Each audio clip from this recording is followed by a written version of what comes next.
எல்லோரும் எப்படி இருக்கீங்க? நல்லா இருக்கீங்களா? இன்றைக்கி நம்ம அடுத்தது நம்ம இந்த இசை ஜோதிடம் பற்றி பேசிக்கிட்டு இருந்தோம். நிறைய பேர் அதை வாங்கி ரொம்ப ஹாப்பியாக இருக்காங்க. சந்தோஷம். அவங்க எல்லாருக்கும் என்னுடைய நன்றிகள். என்ன இதுலன்னா, எப்படி அது வேலை செய்கிறது சார் அப்படின்னு நிறைய பேருக்கு ஒரு டவுட்டுங்கிறதுல அது தெரிஞ்சுக்க ஆசைப்படுறாங்க. ஒரு மருந்து சாப்பிட்றோம், தலைவலி போய்டுறது, அது எப்படி வேலை செய்கிறது அப்படிங்கிறத சொல்கிறது வந்து பெரிய ஒரு கஷ்டம். ஆனால் இதில் நம்மளால் சொல்ல முடியும். ஏன்னா பிரபஞ்சம் நம்ம டெய்லி பார்த்துட்டு தான் இருக்கோம். அந்த சக்தியை டெய்லி பார்த்துட்டு தான் இருக்கோம். அலைவரிசை தமிழில், இங்கிலீஷில் ஃப்ரீக்குவன்சின்னு சொல்லுவோம். அந்த ஃப்ரீக்குவன்சி பக்கத்தில் பாருங்கள், ஃப்ரிட்ஜ் ஓடின்னு இருக்குது, அது ஒரு ஃப்ரீக்குவன்சி. பக்கத்தில் தண்ணி மோட்டர் ஓடுது, அது ஒரு ஃப்ரீக்குவன்சி. ஸோ இது எல்லாமே ஃப்ரீக்குவன்சிஸ் தான். ஆனால் இது நமக்கு பிடிக்கலன்னா இதை வந்து நம்ம சத்தம்னு சொல்கிறோம், நாய்ஸ் அப்படின்னு சொல்கிறோம். இதே ஒரு யூனிஃபார்மாக ஒரு ரித்தமோட, ஒரு கரெக்டான ஸ்ருதியோட, ஒரு மெலடியோட கேட்டால் அதை இசைன்னு சொல்கிறோம், ரசிக்கிறோம். ஆனால் எல்லாமே ஒலி தான், சவுண்டு தான், எல்லாமே ஃப்ரீக்குவன்சி தான். மல்டிபிள் ஃப்ரீக்குவன்சிஸ் சேரும்போது அது இசையாக மாறுது. ஒரே ஃப்ரீக்குவன்சியாக கேட்கும்போது அது நமக்கு நாய்ஸாக இருக்குது. அவ்வளோதான் வித்தியாசம்.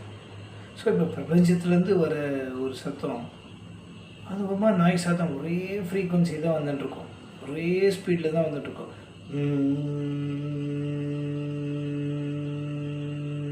அப்படி தான் இருக்கும். ஓம் அப்படிங்கிற ஒரே ஃப்ரீக்குவன்சி, ஒரே ஸ்பீடில் சொல்கிறோம். இதே இசை வடிவமாக நம்ம சொல்லும்போது அது வந்து வேறு மாதிரி ஒரு ப்ளசண்ட்டாக இருக்குது. காரணம் என்னென்னா, 72,000 நாடிகள் நமக்கு இருக்குது. ஸோ இப்போ நான் கொடுத்துருக்குற இந்த ராகம்னு ஒன்று எடுத்திங்கன்னா, அந்த மியூசிக் 484 ராகங்கள், தாய் ராகம் இல்லாமல் ஜென்னி ராகங்கள் சேர்ந்து அதோட காம்பினேஷன் அதில் இருக்குது. சட்ஜமம் சா அப்படிங்கிறது தான் ஆதாரமான ஒரு விஷயம். அது வந்து 1008 வாட்டி அதில் வைப்ரேட் பண்ணியிருக்கேன். ஸோ அதை எதுக்கு முழுமையாக கேட்கணும் அது சொன்னேன்னா, எந்த இதில் ராகத்தில் இந்த 484 ராகத்தில் ஏதோ ஒரு ராகம் வந்து நமக்கு நம்மளோட அட்டாச் ஆகிடும். நம்மளுடைய அந்த கர்மா ஆன்மாவோட எது நமக்கு தேவையோ அந்த ஃப்ரீக்குவன்சி போய் கனெக்ட் ஆகும். அது வரைக்கும் பொறுமையாக அதை கேட்கணும். இது எப்படி நடக்கிறது? நம்ம ரியல் லைஃப்பில் வந்து நம்ம வாழ்க்கை முறை சின்ன வயசில் இருக்கும்போது ஒரு ஃப்ரீக்குவன்சினால் நண்பர்களோடு இருக்கிற தொடர்பு, அவங்களோட அண்டர்ஸ்டாண்டிங், 2 பேருக்கும் ஒரே மாதிரியான அண்டர்ஸ்டாண்டிங் தான் அப்படின்னு நம்ம சொல்கிறோம். ஒத்து போகிறது எப்படி? அதான் ஃப்ரீக்குவன்சி கனெக்ட் ஆகுது. அவங்களுடைய எண்ண அலைகளும் நம்ம எண்ண அலைகளும் ஒன்றா கனெக்ட் ஆகும்போது ஒரு நட்பு ஏற்படுது, ஒரு உறவு, ஒரு ஹாப்பினஸ். அதே ஒரு சின்ன சண்டை வரும்போது அவங்க ஃப்ரீக்குவன்சி வேறு, நம்ம ஃப்ரீக்குவன்சி வேறு அப்படிங்கிறோம். அவங்க சவுண்டு கொஞ்சம் ஜாஸ்தி பேசுனாலும் கோபமாக பேசுகிறாங்க அப்படிங்கிற விஷயம் நம்ம தெரிஞ்சுக்கணும். இங்கே வாடா, ஏய் இங்கே வாடா, ஏய் இங்கே வாடா, 3 ஒரே வார்த்தை தான். ஆனால் பாருங்கள், ஃப்ரீக்குவன்சி மாறும்போது அதோடைய நம்ம பரிமாணம், நம்மளுடைய அந்த உணர்ச்சிகளே மாறுறது. இதுதான் இதோட சீக்ரெட். ஸோ இந்த இசையை இந்த ஃப்ரீக்குவன்சியில், இந்த வேகத்தில் கேட்டால் கண்டிப்பாக அது நம்ம ஆன்மாவோட கனெக்ட் ஆகும் அப்படிங்கிறது தான் உண்மை. இதில் இன்னொரு விஷயம், இது எப்படி நம்ம ஜாதகங்களில் தெரியும்? கண்டிப்பாக நம்மளை சுற்றி 360 டிகிரி இருக்கு இல்லையா? இப்போ நான் சொன்னது 2 சவுண்டு மட்டும்தான். மோட்டர் ஓடுறது, ஃப்ரிட்ஜு அப்படின்றோம், அது தூரக்கு ஒரு கார் போகிறது. நம்ம 360 டிகிரிலையும் நமக்கு எப்படி லைட்ஸ் இருக்கோ அதே மாதிரி ஒரு சவுண்டு இருந்துன்னு தான் இருக்குது. நம்ம கேட்க மாட்டேங்குது அல்ட்ராசோனிக் சவுண்ட். ஒன்று நம்ம எண்ண அலைகள் நம்ம கான்சன்ட்ரேட் பண்ணோன்னா அதை மட்டும் நம்மளால் கேட்க முடியும். கான்சன்ட்ரேட் பண்ணலைன்னா நம்மளால் அதை ஐடென்டிஃபை பண்ண முடியல. ஆனால் அந்த சத்தம் இருந்துன்னு தான் இருக்குது. அதில் நல்ல சத்தம், கெட்ட சத்தம், பிடிச்சா நல்ல சத்தம், பிடிக்கலன்னா கெட்ட சத்தம், எல்லா சத்தமும் நல்ல சத்தம் தான். ஸோ இது வந்து எப்படி நம்ம கனெக்ட் ஆகுதுன்னா, 360 டிகிரி. நான் சொன்னேன் இல்லையா, குழந்தை வந்து பிறக்கறச்ச தொப்புள் கொடியிலேருந்து கட் பண்ணி முதல் பிரீத்து அப்படி வாங்கும்போது பிரபஞ்சத்தில் இருக்கிற அத்தனை விஷயங்களும் உள்ளே போகும். அதான் நம்ம கர்மா. சூரியன் இங்கே இருக்கும், சந்திரன் அங்கே இருக்கும், செவ்வாய் இருக்கும், சுக்கிரன் இருக்கும், எல்லாத்தோடைய ஃப்ரீக்குவன்சிஸும் வந்துக்கிட்டு இருக்கோங்க. அதை அப்படியே உள்ளே வாங்கிறது தான் நம்மளுடைய கர்மா. அதுதான் வந்து போன பிறவியில் நம்ம பண்ணின ஒரு விஷயத்தை மிச்சம் எடுத்துன்னு வந்து வச்சுன்னு இருக்கோம். நம்ம ஆன்மா கூடவே தூக்கின்னு வந்திருக்கோம். அது அப்படியே வந்து இந்த வருஷத்தில் அதை அனுபவிக்கணும், இந்த பிறவியில் அதை அனுபவிக்கணும் அப்படின்னு அதான் கர்மான்னு நம்ம சொல்கிறோம் இல்லையா? அப்போ இது அந்த ஃப்ரீக்குவன்சிஸ் எல்லாம் திரும்ப நம்ம உடம்புக்குள்ளே வந்து வேலை செய்ய ஆரம்பிக்கும். அப்போ எந்த ஃப்ரீக்குவன்சி விட்டு போயிருக்கோ அந்த ஃப்ரீக்குவன்சி எங்கேயா கனெக்ட் ஆகுதான்னு இந்த ஆன்மா தேடும். அந்த ஃப்ரீக்குவன்சி கனெக்ட் ஆகும்போது அந்த தொடர்புகள் ஏற்படுது. நம்ம வாழ்க்கை அப்படியே அதுக்கேற்ற மாதிரி போயின்னு இருக்கு. இதுதான் உண்மை. இது ரொம்ப சயின்டிஃபிக்காக தான் சொன்னேன். மாத்திரை சாப்பிட்டா எப்படி உள்ளே போய் வேலை செய்யணும்னா சொல்ல முடியாது. அந்த மாதிரி இதையும் சொல்ல முடியும், ஆனால் இவ்வளோ தான் சொல்ல முடியும். இதுக்கு மேலே யாராலையும் புரிஞ்சிக்க முடியாது. ஸோ அதுதான் வந்து பிரபஞ்சத்தோட மிகப்பெரிய மகிமை. நான் உங்களுக்கு முன்னாடியே சொன்னேன், நம்ம அத்தனை ஹோல்ஸ் இருக்குது, நமக்கு துவாரங்கள் எல்லாமே. அதை நம்மளால் நம்ம உடம்புல வெளியில் எந்த ஒரு விஷயங்களும் ஆக்டிவிட்டீஸ் எல்லாத்தையுமே நம்மளால் கண்ட்ரோல் பண்ண முடியும். எதையுமே யூஸ் பண்ணாமல் அந்த கண்ணை மூடுன்னா கண்ணை மூட முடியும், பாருன்னா பார்க்க முடியும், பேசாமல் இருந்தால் பேசாமல் இருக்க முடியும், பேச முடியும். மூச்சு இழுத்து விடு அப்படிங்கிறோம், மூச்சு உள்ளே இழுத்துக்கோ, வெளியில் விடு விடுறோம் இல்லையா? கையை தூக்கு, காலை பாட்டு எல்லாம் பண்ண முடியும். யூரின் போறியா போ, மோஷன் போறியா போ, எல்லாம் நம்மளால் கண்ட்ரோல் பண்ண முடியும். ஆனால் கேட்குறத மட்டும் நம்மளால் நிறுத்தவே முடியாது. கையெல்லாம் கொண்டு போகாமல் நிறுத்த முடியுமா? ஸோ சவுண்ட் ரொம்ப பவர். அதை யாரும் புரிஞ்சிக்கல. ஏன்னா பார்க்க முடியல. பார்க்குறத மட்டும்தானே நம்ம நம்புகிறோம். இப்போ இந்த செயல்லாம் நம்ம பார்த்தோம், அதை பார்க்கவே முடியல நம்மளால். அதுதான் சூட்சமம். எப்படி கடவுளை பார்க்க முடியாது அப்படின்னு ஒரு விஷயம் சொல்லலையா? ஒரு சக்தியை பார்க்கவே முடியாதுங்கிறோம்ல, அதுதான் சவுண்ட். அதான் நான் முன்னாடியே சொல்லியிருப்பேன் உங்களுக்கு. காற்றே கடவுள். காற்றை பார்க்க முடியாது, நமக்குள்ளே தான் இருக்கார் காற்று. இசையும் கடவுளை எப்படி ஒன்றா செய்கிறாங்கன்னா 72,000 நாடிகள் இருக்குது. நம்ம ஹார்ட் வந்து 72 டைம்ஸ் ஒரு நிமிஷத்துக்கு அடிச்சுன்னு இருக்குது. 72 மேலகர்த்தா ராகங்கள் இருக்குது. ஸோ இது எல்லாமே கனெக்டட். நான் இப்போ சொன்னேன் கேட்க முடியும் அப்படிங்கிறத நிறுத்த முடியாது. அந்த சவுண்டு அது வந்து ஒரு நிமிஷத்துக்கு 72 வாட்டி டச் ஆகிற மாதிரியான ஒரு ஃப்ரீக்குவன்சி, ஒரு ஸ்பீடில், ஒரு சூட்சமத்தில் நம்ம மூச்சு வாங்குறதோ சரி, எல்லா விஷயங்களையும் நிறைய ப்ராக்டிஸ் உங்களுக்கு சொல்லி கொடுத்துருக்கேன். இதெல்லாம் ரொம்ப நம்மளை கான்சன்ட்ரேஷன், அந்த இசையோடு அந்த ஒரு பயிற்சியை நம்ம செய்யும்போது நம்ம ஆன்மா அப்படியே அதோட கனெக்ட் ஆகும். அந்த ஃப்ரீக்குவன்சி நம்ம கனெக்ட் ஆகும்போது நமக்கு என்னெல்லாம் தேவையப்போ, குழந்தைகிட்ட ஒரு ஆப்பிள் கொடுக்குறீங்க, அந்த ஆப்பிள் அந்த குழந்தை என்ன தெரியுமா பண்ணும்? வாங்கி 4 கடி கடிச்சு தூக்கி போட்டுரும். ஏன்னா அதுக்கு என்ன போதுமோ அவ்வளோதான்.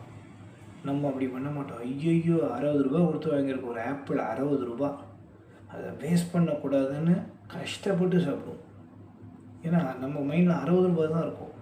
உடம்புக்கு அது தேவையா தேவை இல்லையா அப்படிங்கிறத விட்டுட்டு நம்ம வெளி மனசுக்கு இம்பார்ட்டன்ஸ் கொடுக்கணும். குழந்தைங்களுக்கு அது தெரியாது. அது ஆன்மாவோட கனெக்ட் ஆகி ஆன்மா போது நிறுத்திடும்.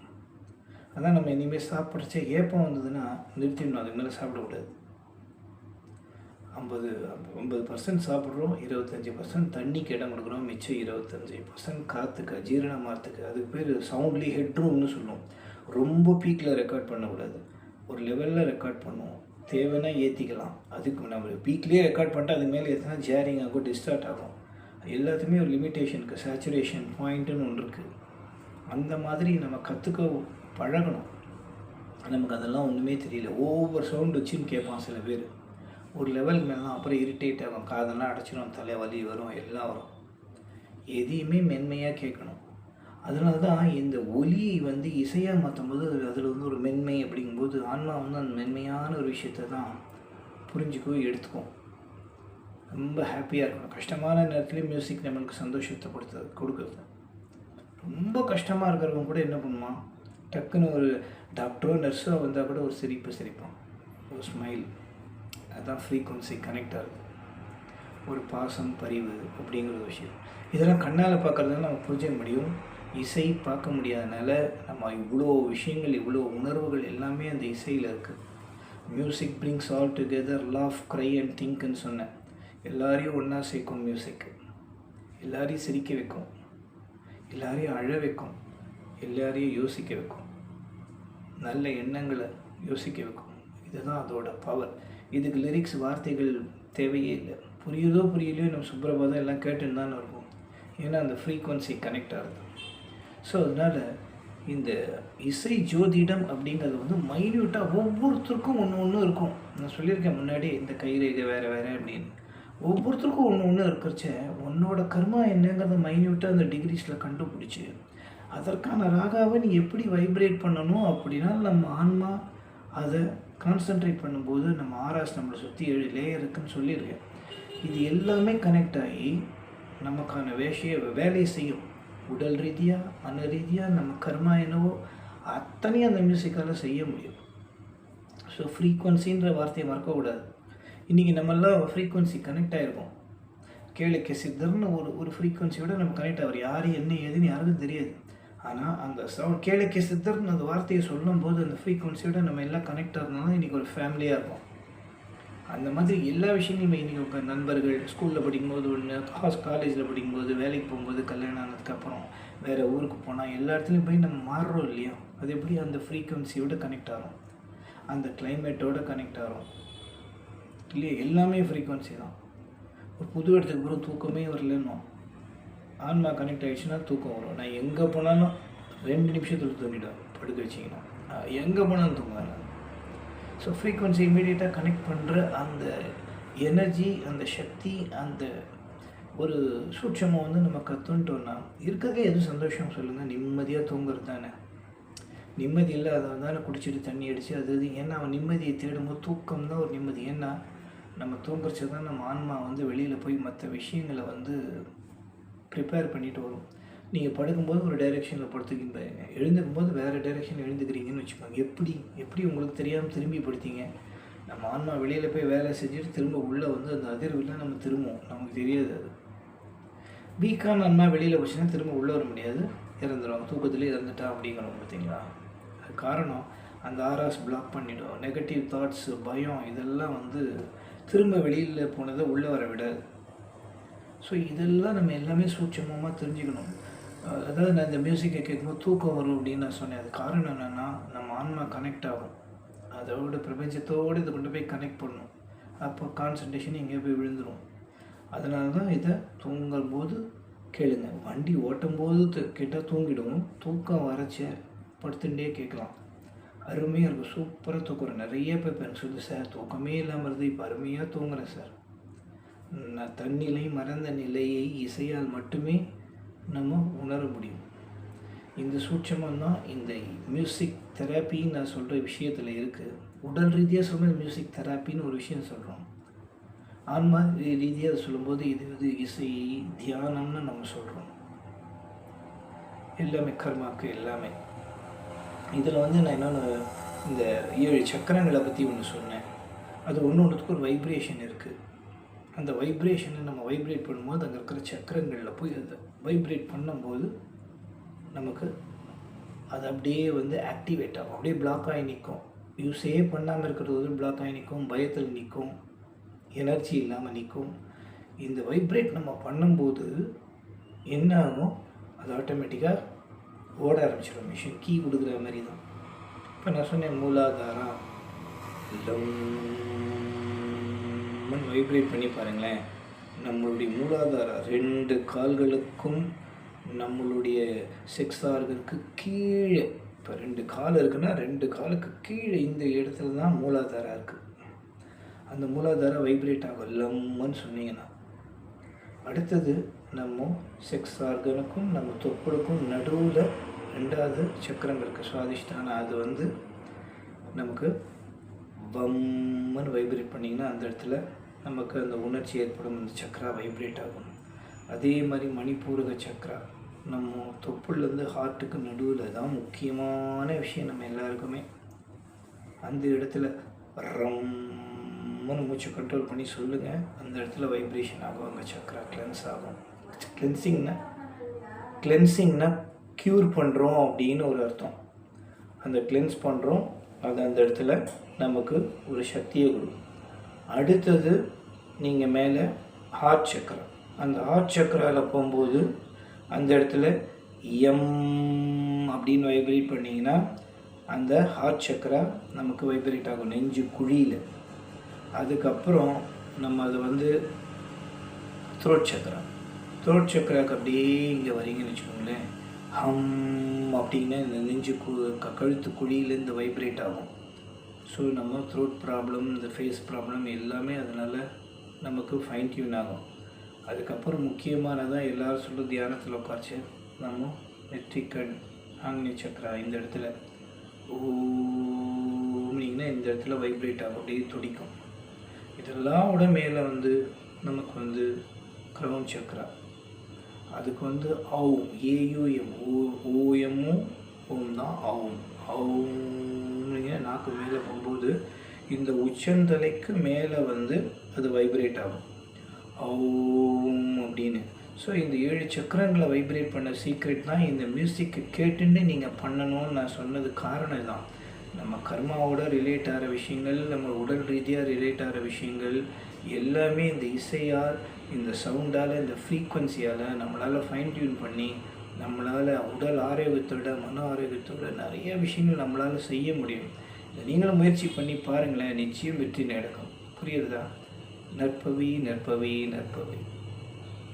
நன்றி, வணக்கம்.